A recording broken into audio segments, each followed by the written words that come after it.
Süleyman'ın da varmış. Ne tatlı.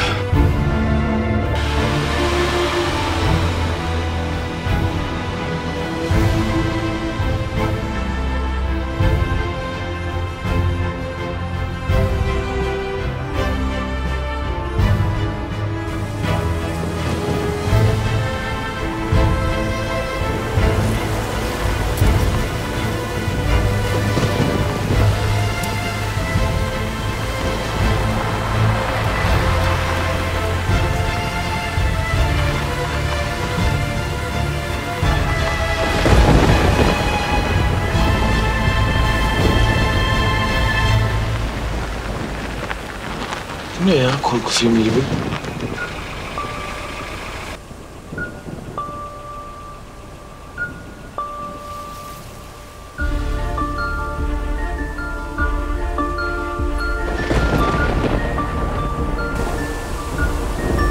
Buraya mı geldi? Vazgeçti.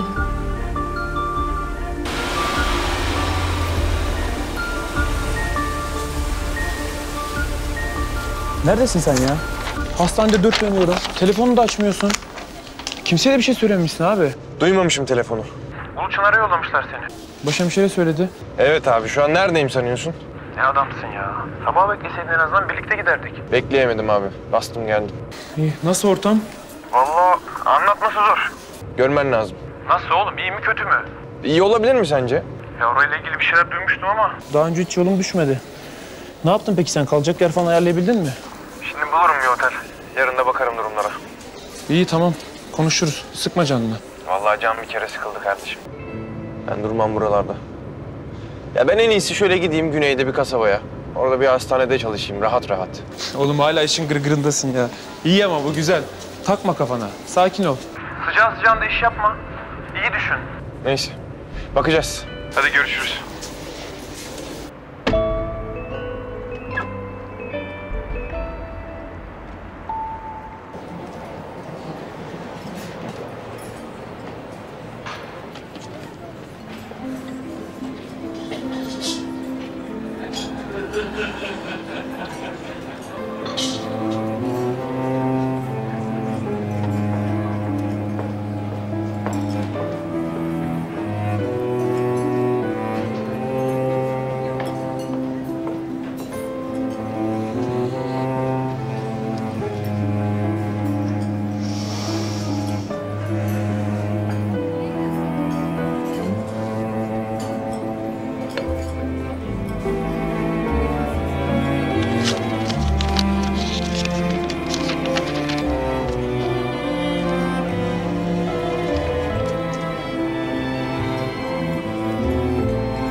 Beni duyabiliyor musunuz?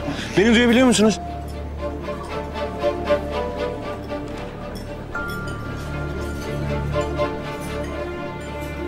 Sakin ol. Evet, tamam. Hemen yardım, ambulans çağırın. Defibrilatör var mı? Doktorum ben. Çabuk getir, çabuk. Evet. Tamam. Özel Gümüşok Hastanesi Başhekimliğine istifamın kabul edilmesini talep ediyorum.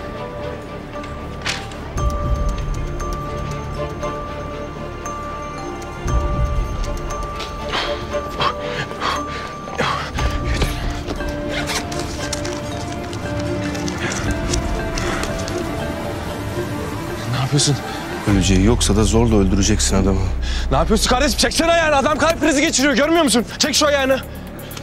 Kaldırın. Sakın dokunmayın. Sakın dokunma. Adam kalp krizi geçiriyor. Sakın dokunmayın. Kaldırın şu adamı! Ya siz manyak mısınız? Adamı öldüreceksiniz. Kardeşim bak, bu adam kalp krizi geçiriyor. Ben doktorum. Eğer doktorculuk oynamak istiyorsan ilk önce doğru teşhis koyacaksın. Siz kafayı mı yediniz ya? Adamı bıraksanıza. Bırakın adamı. Adam sizin yüzünüzden ölecek. Gel. Var mısın iddiaya? Ne iddiası, manyak mısın nesin sen Var ya? mısın iddiaya? Sen onu söyle. Bu adam kalp krizi geçirmiyorsa ben kolumu keserim. Anlaştık. Şimdi çekil. Siz toptan saçmalamayın. Bırak adamı. Çabuk bırak. Zıp. Ben. 1, 2.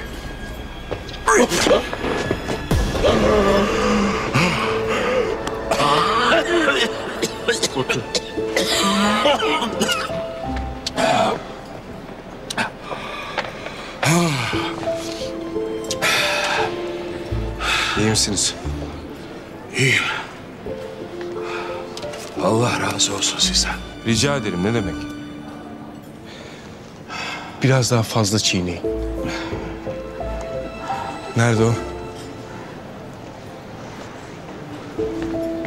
Kalp krizi değilmiş. Kalp krizi değilse neyini verecektin? Ha, hatırladım. Kolunu verecektin. İddiayı kaybettiğine göre ben şu kolu bir alayım. Ne yapıyorsun? Çeksene. Şunu da versen bana. Ne yapıyorsun? Bıraksana beni. Bırakacağım. Ama şu kollarını bir keselim, ondan sonra bırakacağım. Ve burada olmaz. Burası uygun değil. Yürü.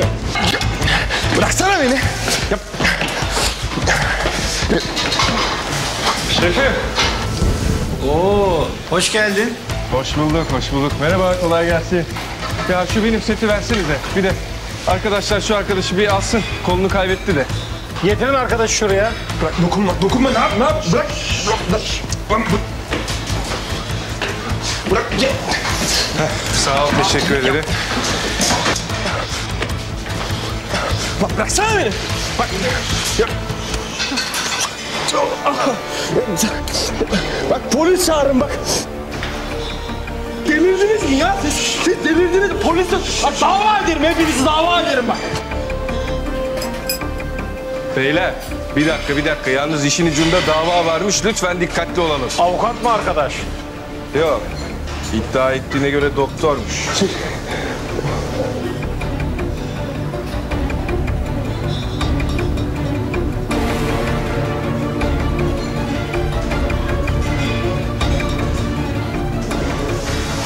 Demek ki neymiş? Bilmediğin konularda iddiaya girmeyecekmişsin doktor. Yapma.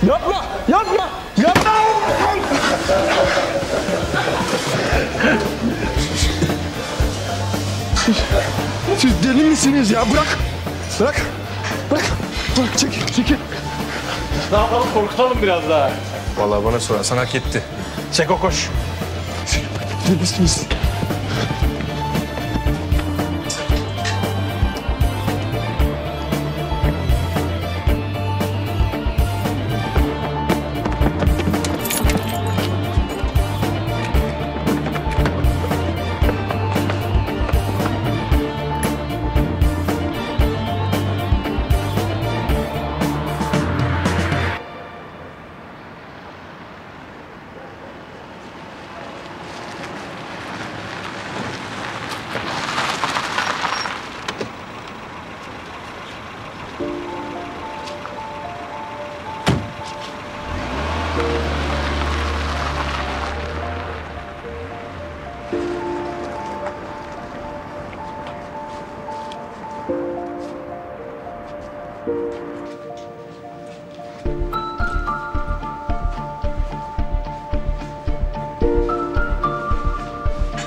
Buyurun. Kime bakmıştınız? Ömer Özen ben. Doktorum. İstanbul'dan nakil oldum. Özel Gümüşok merkezden.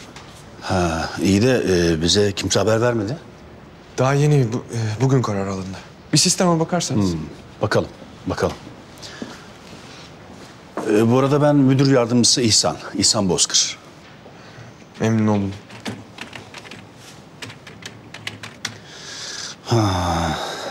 Henüz bir şey gelmemiş. Ama sabah yollarlar, merak etmeyin. Ben sizi burada şimdi boşuna tutmayayım. Yoldan geldiniz, yorgunsunuzdur. İstirahat etmek isterseniz buyurun. Çok iyi olur. Nakil belgenizi alayım. Ya benim nakil belgem yok. Aslında var da yanımda yok. Arabada kaldı. Arabada çok başka bir yerde ve bu çok uzun bir hikaye. Yarın halletsek. Hay Allah ya, nakil belgesiz olmaz ki. Bir İstanbul arayıp teyit etseniz. Ama bu saatte kimseyi bulamayız ki. Mecburen yarın bekleyeceğiz. Yapacak bir şey yok. Ya Ömer Bey, kusura bakmayın. Yani sizi kabul etmem için teyit etmem lazım. İhsan Bey. İhsan Bozkır. İhsan Bey, sizce ben burada kalmak için yalan söyler miyim? Estağfurullah. Estağfurullah, yani yalan değil de yani bizde prosedür böyle. Ya burada işi çok sıkı tutuyorlar Ömer Bey. Anlıyorum. Peki ne yapacağız? Tamam, geçin şöyle, siz geçin şöyle. Bakın buyurun, zaten sabahta çok fazla bir şey kalmadı. Şöyle geçin, oturun, buyurun. Burada mı yatacağız? Evet, buraya geçin, şey yapın, dinlenin.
Demek ki neymiş? Bilmediğin konularda iddiaya girmeyecekmişsin doktor. Yapma! Yapma! Yapma!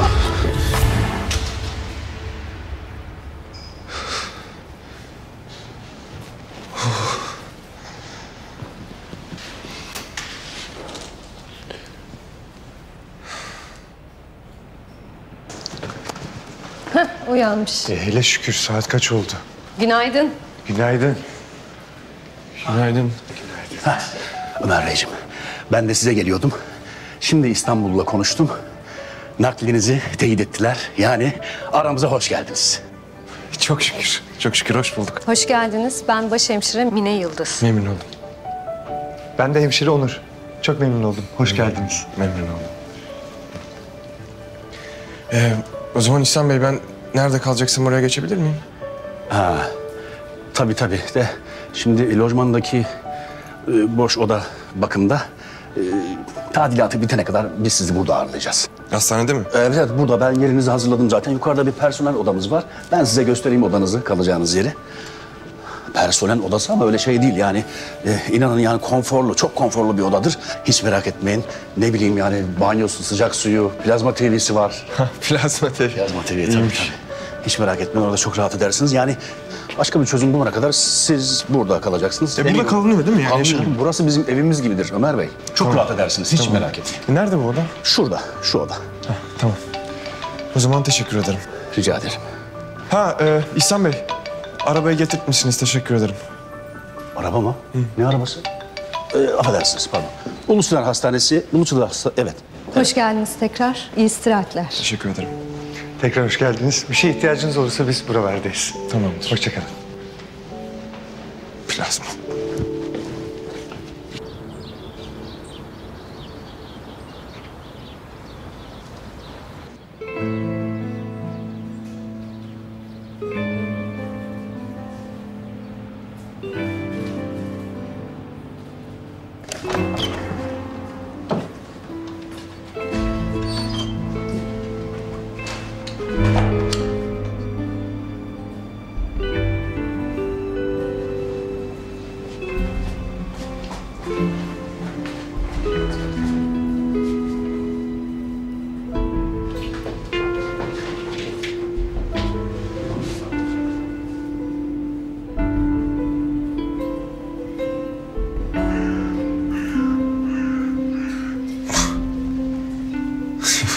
burada kalamam. Ben burada kalamam. Ben burada kalamam. Nasıl kalacağım?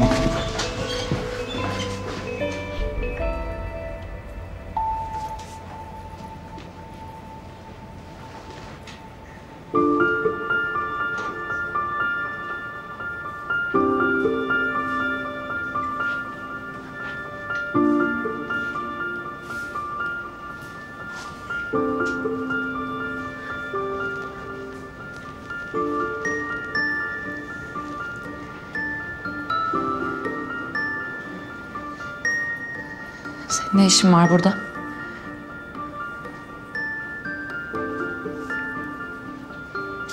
Asıl senin ne işin var burada? Önce ben sordum.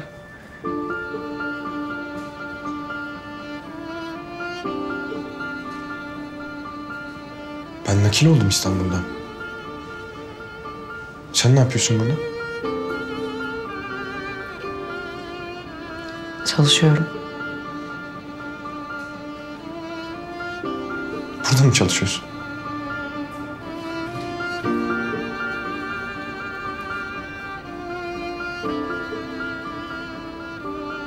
Beş yıldır seni aramadığımız yer kalmadı.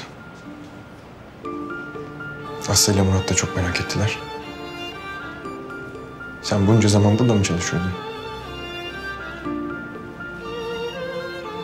Neden bize haber vermedin?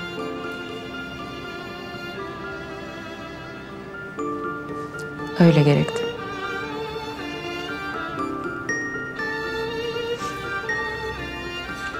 Öyle gerekti.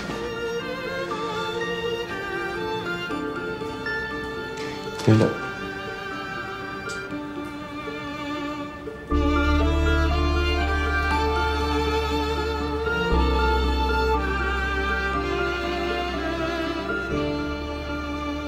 Sen iyi misin? Hiç kendin gibi değilsin. Kendim gibi mi?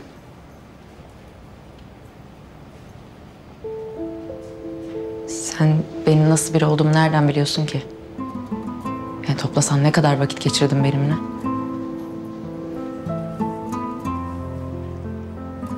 Biliyorum işte. En azından böyle tuhaf, gizemli hallerin olmadığını biliyorum.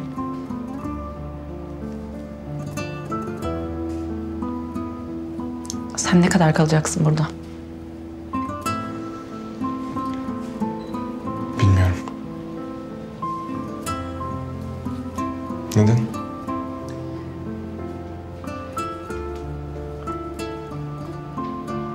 Benim gitmem lazım.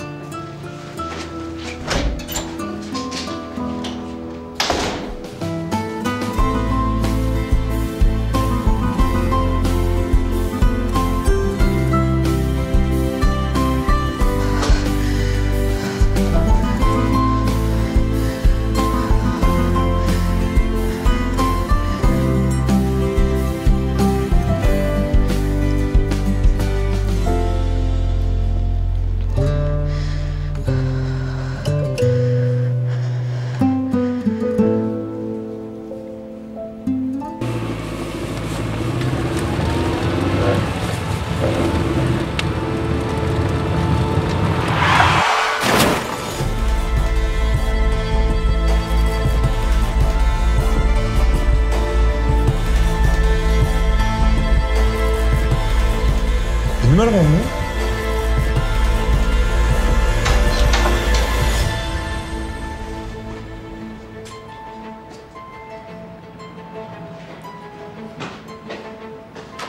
Trafik kazası.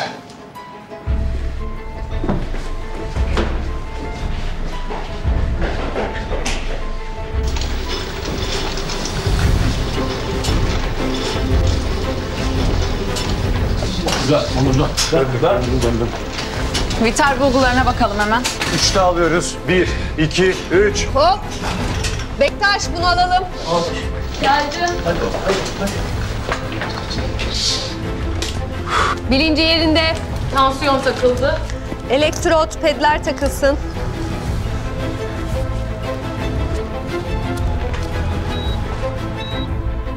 Yaşam bulguları ne? 70'e 40, nabız 140. Akciğerin sol tarafındaki sesler düşük. Yani göğüs seslerine göre tansiyon pnömotoraks. Maske takalım, oksijen vereceğiz. Manometre 10'da olsun. Hidrasyon için binlik izotonik hazırla. Tamam hocam. 24 numaralı iğne ve sargı seti gerek. Araba kazasından dolayı kanaması varsa hemopnömotoraks olabilir. 16 numaralı iğne getirin. İğne hazır.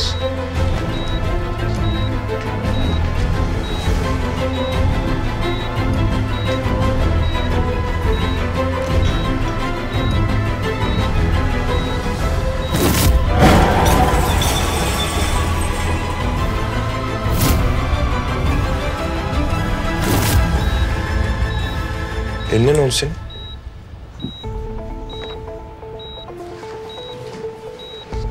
Göğüs tüpü hazırlayın. Yaşam bulguları ne? 80'e 40, nabız 140. Verdiğimiz serumlardan dolayı arttı. Kalanını da verelim. Tamam hocam. Ha, olmaz, belli ki karın ağrısı var. Ha, pardon, sen artık çömez değilsin değil mi? Peki sen? Hala asistan mısın? Sen hastanın durumuna odaklanır mısın lütfen? Gökçe, eldiven. Müsküler defansı var. Yoğun iç kanama olabilir. Göğüs tüpünü takıp acilen daha büyük bir hastaneye göndermeliyiz. Palpasyonun sınırları var.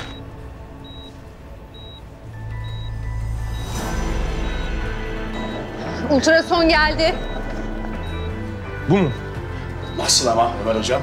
Hastanemiz küçük olabilir ama gördüğünüz gibi her şeyimiz var.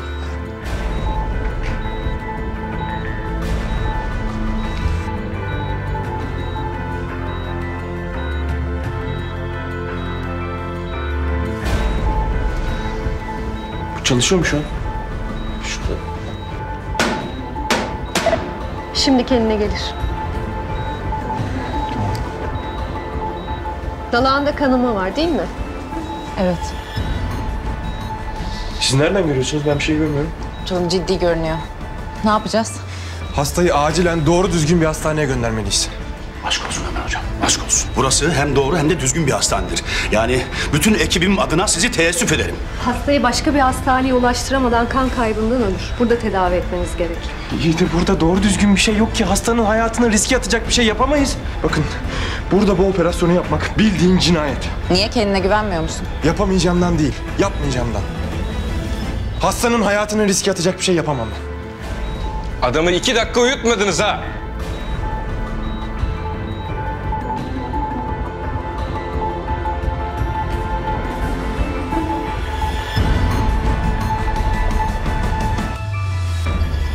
Yok artık. Bu adamın ne işi var burada? Bu kamera şakası falan mı? Dükkanın önünü kapatma arkadaşım. Hadi. Sen bir de doktor musun? Yok, kasabım ama sağ olsunlar arkadaşlar arada bir burada takılmama izin veriyorlar. Ya çekilsene oğlum şuradan. Yaşam bulguları. 60'a 40, nabız 120. Dalağında kanama var. Kimliğini henüz tespit edemedik. Duydunuz. Hadi işinize devam edin. Devam. Bir dakika.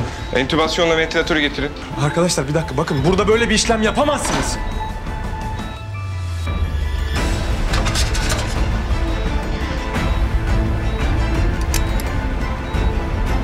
Ya kimse duymuyor mu beni? Böyle bir şey burada yapamazsınız. Sen susacak mısın yoksa o elini gerçekten keseyim mi? He? Siz gerçekten kafayı yemişsiniz.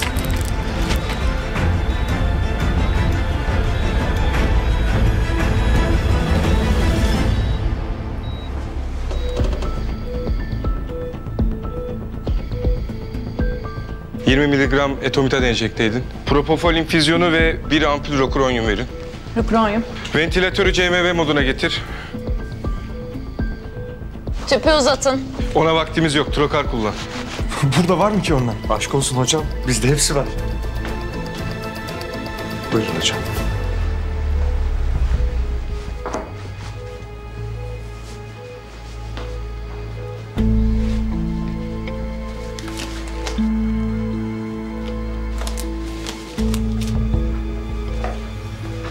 Kaç santimetre küp? 400 santimetre küp ve hala devam ediyor. Hadi bakalım. Bakın arkadaşlar, burada adamın karnını açamazsınız. Burası ameliyathane değil. Hibrit oda bile değil. Adamı zorla öldüreceksiniz ya kontamine olursa. Doğru. Hele şükür. Hele şükür. Bu ameliyata başlayamayız. Ah pardon hocam tabii. Hemen ambulans arayın. Hastayı Alo. buradan götürmemiz lazım. Ozan Ali Usta, bize 8 tane kavurmalı tost.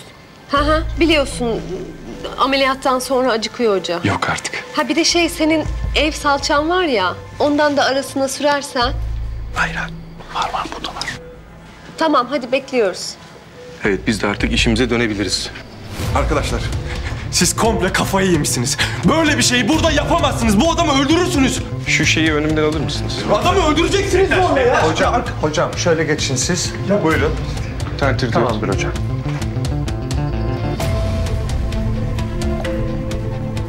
Neşter, çok kanaması olacak, hazırlıklı olun. Tamam hocam.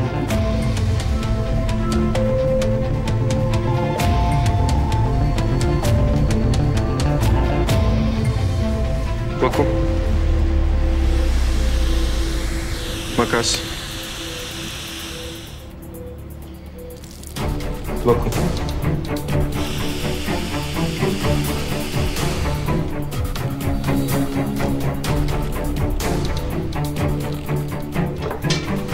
Buldum. Bu kadar çok. Hemostat.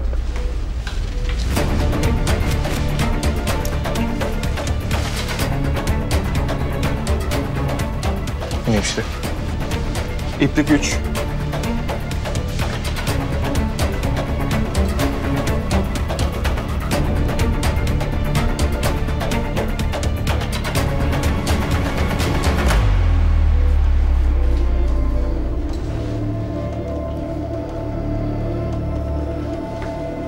Hocam siz bırakın ben alayım. Ben yaparım hocam. Ben aldım.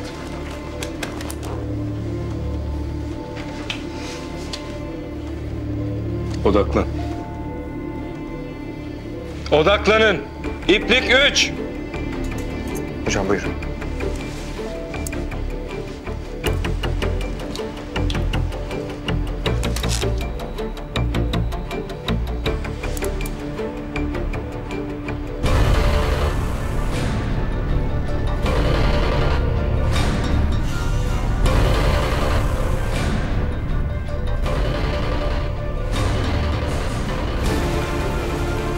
Kes. Hastayı filmle kaplayın. Kafasında bir travma var mı diye kafatası röntgeni istiyorum. Sonra ameliyathaneye götürün. Dalağında ve bağırsağında hasar var. Ameliyat edeceğim. Tamam hocam. Tamam hocam.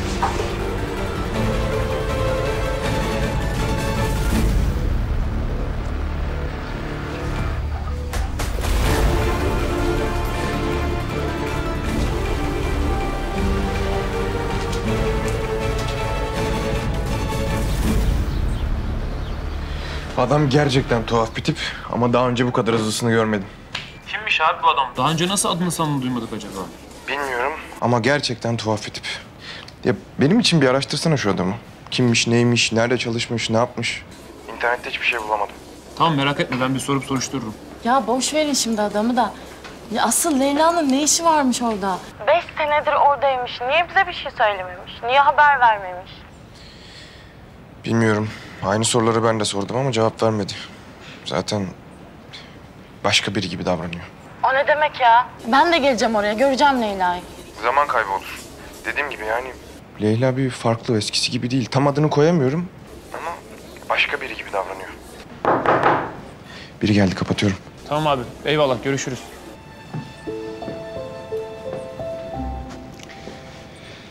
Senin hakkında hiçbir şey bilmiyorum. Madem burada birlikte çalışacağız, seni daha iyi tanımam lazım dedim ve bir merhaba demeye geldim. Ne yapıyorsun? Nasıl gidiyor?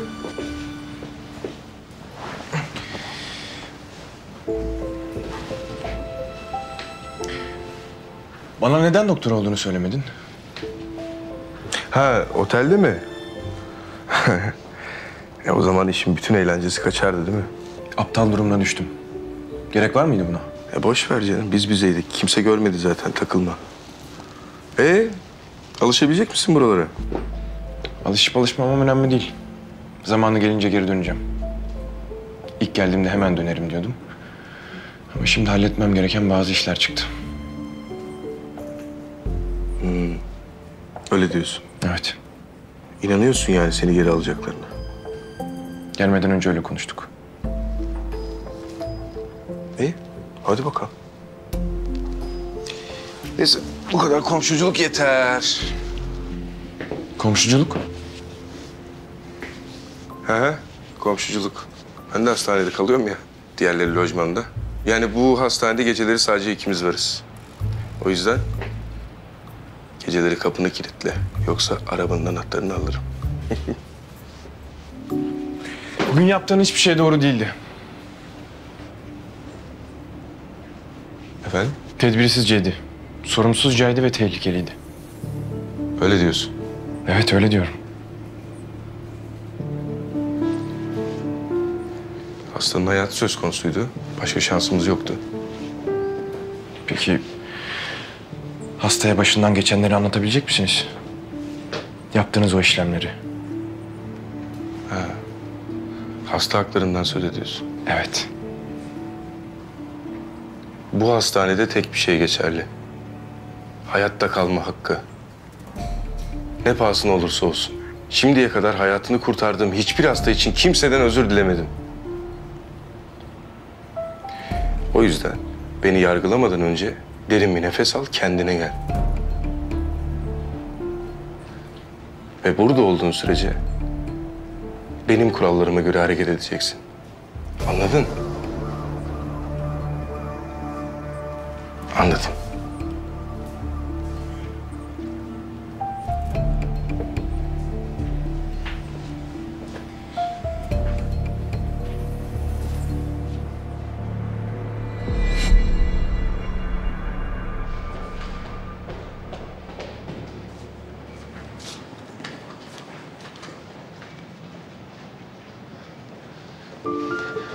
Leyla.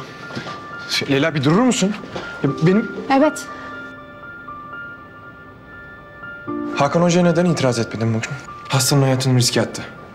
Benim bildiğim Leyla buna mutlaka karşı çıkardı. Öyle mi? Bunu sen mi söylüyorsun? Evet. Neden söylemeyeyim ki? Ünlü bir iş adamı için kendi hastanın ameliyatını erteledin ve sonra da buraya postalandın. Şimdi bize etik mi öğretiyorsun? Nereden duydun sen bunu? O Hakan denen deli mi anlattı sana bunları? İstanbul'dan bize bilgi notu gelmiyor mu sanıyorsun? Yani senin dosyan buraya gelmedi mi sanıyorsun?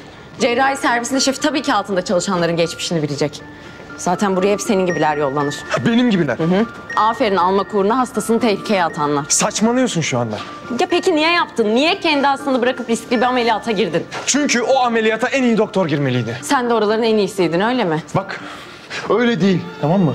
Bilmediğin şeyler var. Cesaretimi göstermek zorundaydım. Bana değişmişsin diyorsun ama asıl değişen sensin. Ne yapsaydım? İstifa mı etseydim? Ya bana masal anlatma Ömer. Önceliği olan hastayı geriye attın işte. Bu 5 yılda sana ne oldu? O doğrucu çömez nerede? Ne oldu ona? Dedi kasabaya kaçıp herkesi arkasında bırakan kız.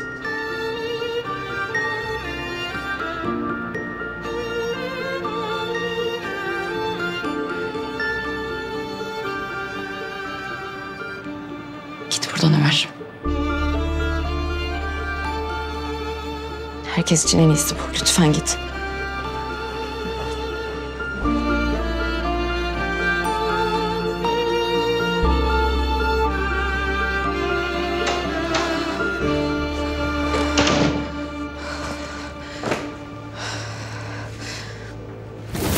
Sen ne yaptın sanıyorsun? Delirdin mi? Ben galiba sana aşık oldum. Benim hayatımda biri var. Benimle evlenir misin dedi. Başka birine aşık oldum. Cenk! Cenk senin yüzünden öldü.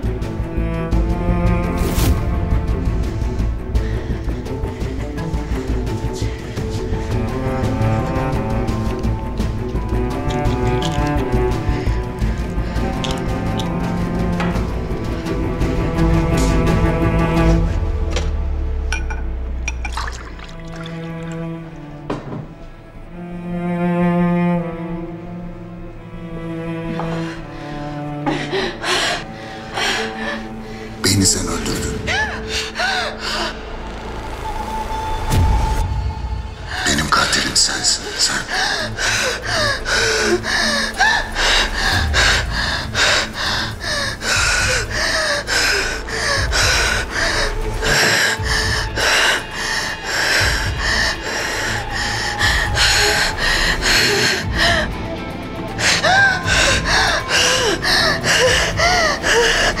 Allah'ım ne olur.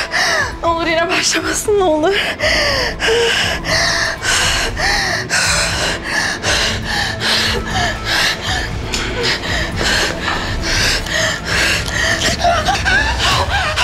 Bırak! Sen öldürdün.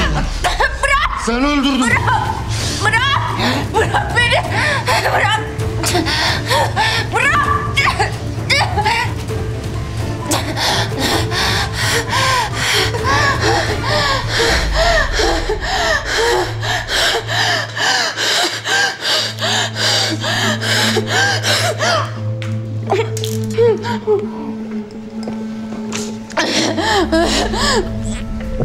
Sen katilsin.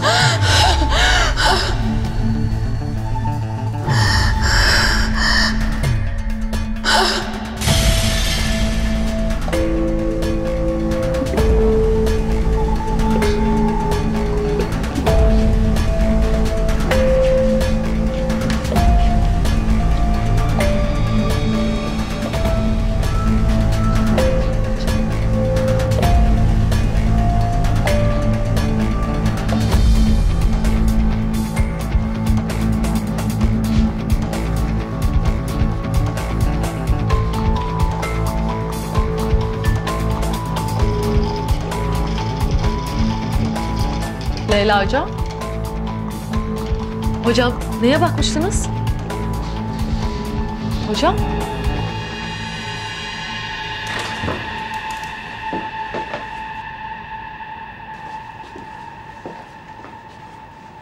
Neden hiçbir şey bilmiyormuş gibi davrandın? Ne? Buraya neden geldiğimi öğrenmişsin. He. Hasta hakları gakkuk diye sen benim beynimin etini yerken ben de senin sütten çıkma ak kaşık olmadığını biliyordum, evet. Bakın ben sizin gibi değilim. İstanbul'da bir hata yaptım ama en yakın zamanda telafi edip oraya geri döneceğim. Ben sizin gibi değilim.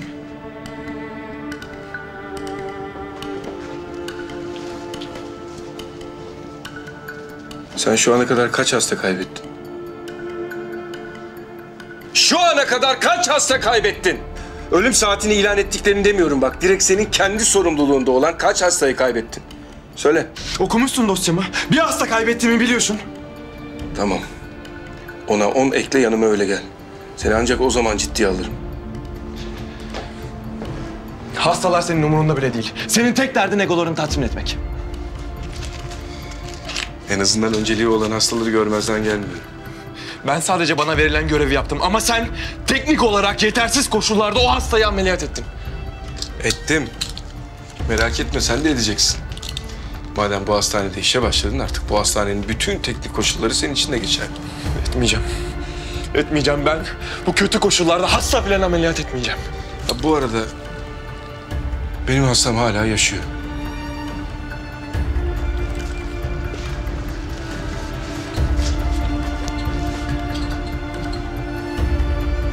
Ya seninkiler?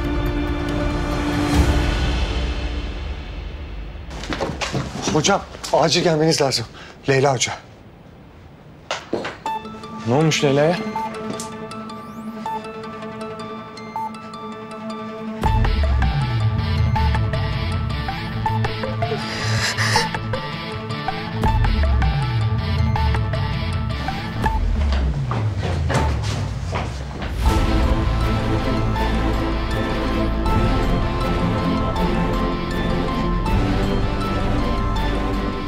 Leyla.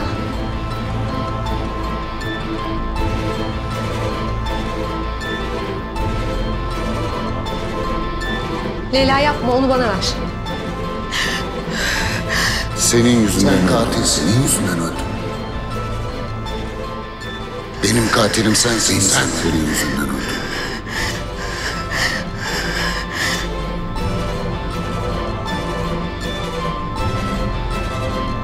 Ver o elindekini bana, hadi.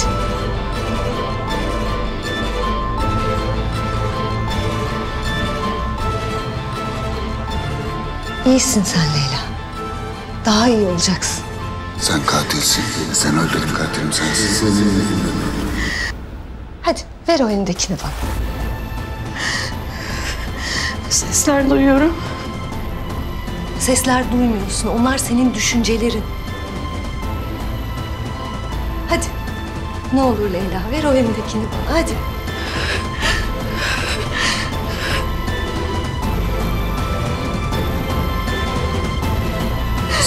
yüzünden öldü. Yardım edin. Bana yardım edin. Yardım edin.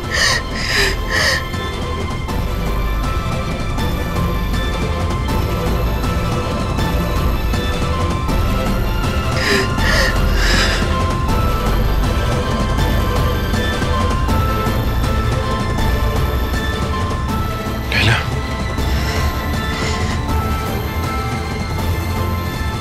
Bırakır mısın bunu? Sen katilsin.